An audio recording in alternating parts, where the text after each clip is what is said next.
स्वर सुधा मंच पर आप सभी का स्वागत है। प्रस्तुत है मालती जोशी की कहानी मेहमान। अगर कहानी आपको अच्छी लगे तो कृपया चैनल को सब्सक्राइब कर दीजिएगा। हेम की माँ बाहर से किसी ने आवाज दी तो गुजियों को गीले कपड़े से ढककर वे बाहर निकल आई। सच, ऐसा खराब मोहल्ला है। मजाल है जो वे कोई चीज छुपाकर बना लें। फौरन जैसे सुगंध पहुंच जाती है सबके यहाँ। बाहर आकर देखा, बिल्लू की मम्मी थी। इधर से निकली थी तो सोचा हेम के हालचाल पूछती चलूं। उन्होंने क्षमा याचना के स्वर में कहा, मथुराइन बता रही थी कि हेम कल जा रही है। हाँ, कल ही का टिकट बना है। इतनी जल्दी भेज रही हैं? अरे जल्दी कहाँ, 3 तारीख को पूरा महीना हो जाएगा। तो क्या हुआ चाची, 2 साल बाद आई है, 2 महीने तो। अरे बहू, अब अपना कोई जोर है। अब तो वह पराई अमानत है। जितने दिन के लिए भेज दें बहुत है। हाँ, सो तो है, पर देखिए न, महीना बीत गया और पता ही नहीं चला। लगता है जैसे कल ही आई हो। सच तो है। बिल्लू की मम्मी को किसी तरह विदा करके वे फिर से रसोई में आ गई। दोबारा कढ़ाई चढ़ाते हुए उन्होंने सोचा, सच ही तो है। महीना बीत गया और पता ही नहीं चला। कल को वह फिर अपने घर चली जाएगी। पता नहीं फिर कब आना हो। जब आने को थी तब मन में कितना हुलास था। हेम आएगी तो ये बनाएंगे, वो खिलाएंगे, यहाँ ले जाएंगे, उनसे मिलवाएंगे, ये कहेंगी वो सुनाएंगी। पर कहाँ, सोचा हुआ कुछ भी तो नहीं हुआ। हेम की सहेलियां और रिश्ते की भाभियां मिलकर सारा समय चट कर गई। 1 मिनट को भी लड़की उनके हिस्से में नहीं आती। और सब तो ठीक है, पर काछी मोहल्ले वाले माईथान पर ले जाने की बड़ी साध थी, वह भी पूरी नहीं हुई। वहाँ हर मंगलवार को एक के ऊपर माई आती है। जरा पूछ ही लेती कि हेम के बेटा कब होगा। पर आजकल की लड़कियों को इन बातों में विश्वास ही कहाँ रहा है। हेम तो हाथ जोड़कर कहती है, बस अम्मा, बहुत हो गया। 2 के आगे सोचना भी अब पाप है। और फिर अब तो लड़के और लड़की में कोई फर्क ही नहीं रहा।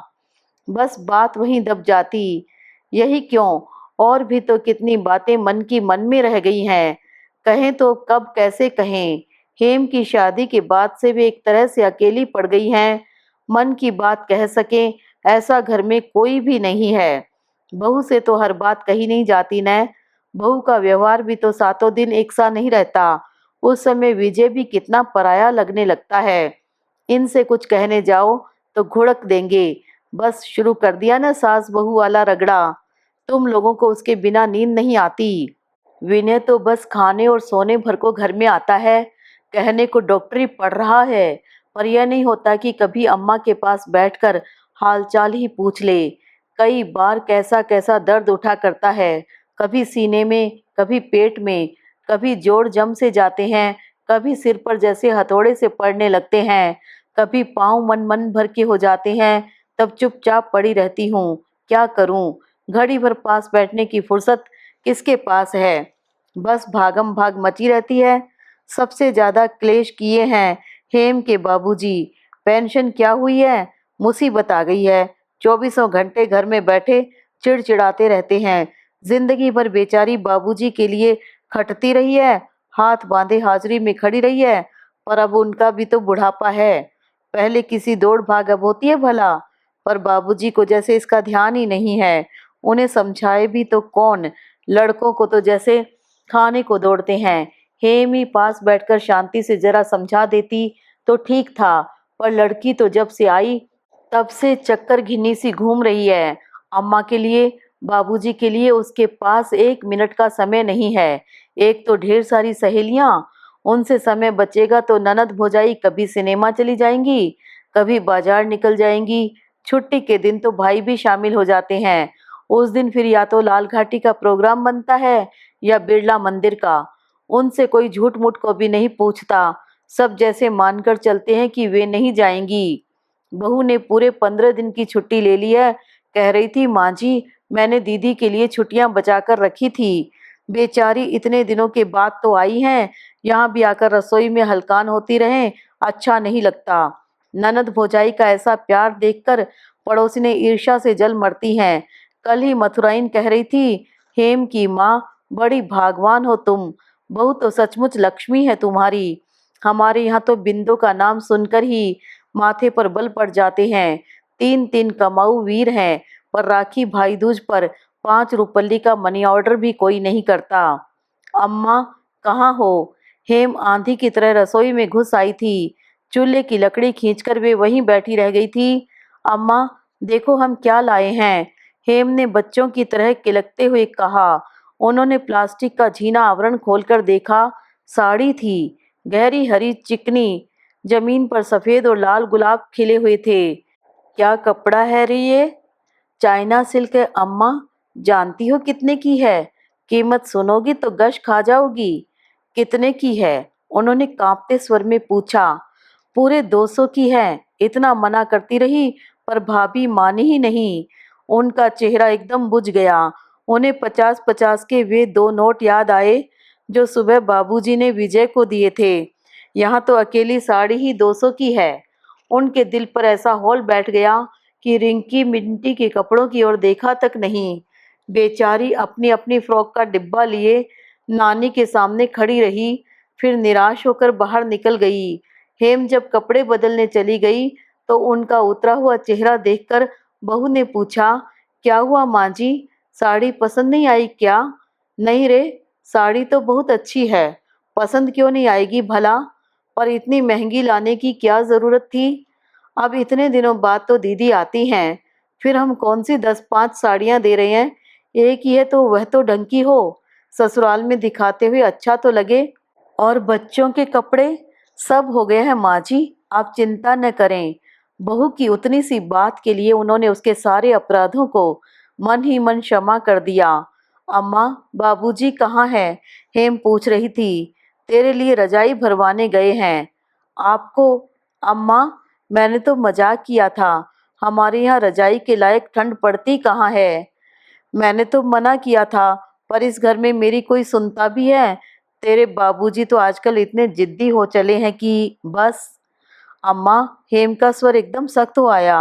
अम्मा इस बार बाबूजी बहुत थके से लगे, बहुत दुबला गए हैं।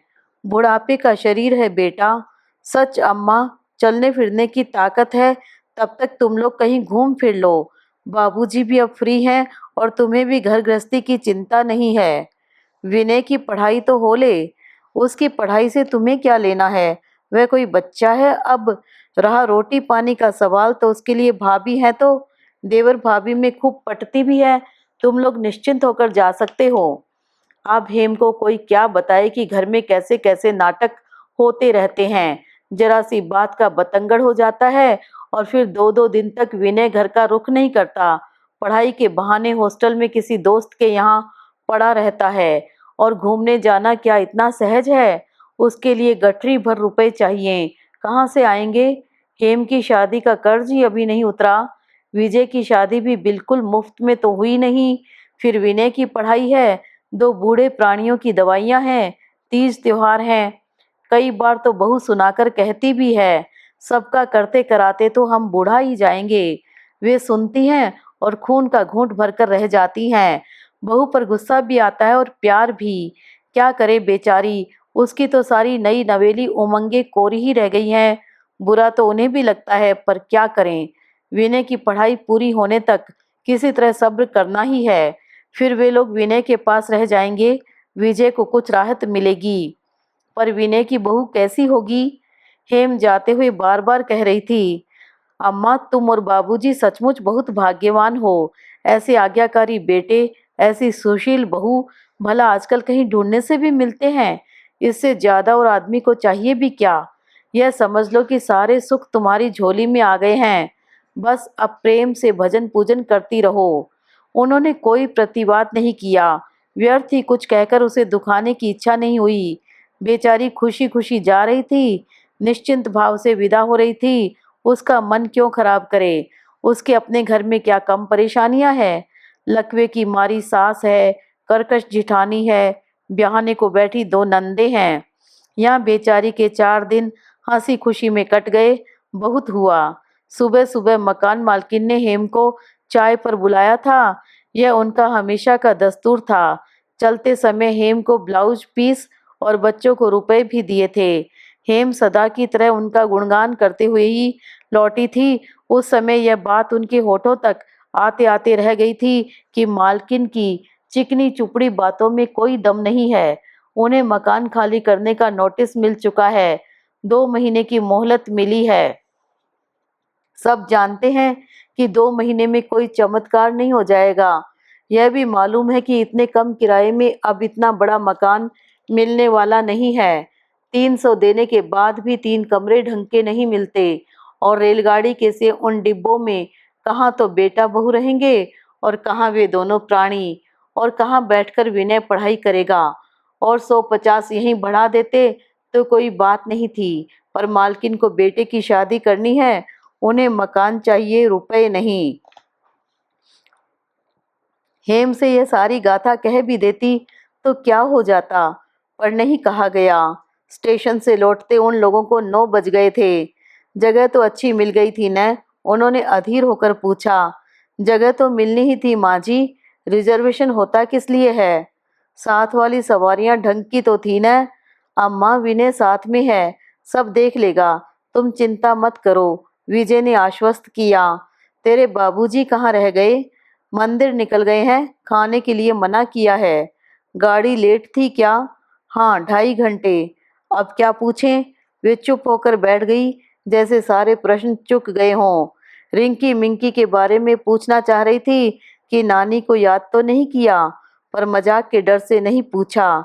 बहू तब तक कपड़े बदल कर आ गई थी। माँ जी, आपके लिए कुछ गरम बना दूं? तुम लोग क्या खाओगे? सुबह की थोड़ी सी पूड़ियाँ रखी है, साग भी है शायद। तो चल वही थोड़ा सा खा लेते हैं। भूख तो मुझे भी नहीं है, पर बिना खाए मरी नींद भी तो नहीं आती। फिर तीनों वहीं रसोई में ही बैठ गए। सुबह की ठंडी पूड़ियाँ, ठंडी सब्जी और थोड़ा सा अचार, बस। पूरे घर में एक सन्नाटा सा खिंच आया था। महीने भर जैसे एक उत्सव चल रहा था जो अब समाप्त हो गया था। एक त्योहार था जो बीत गया था। शांत क्लांत जीवन अपने पुराने ढर्रे पर लौट रहा था, धीरे धीरे।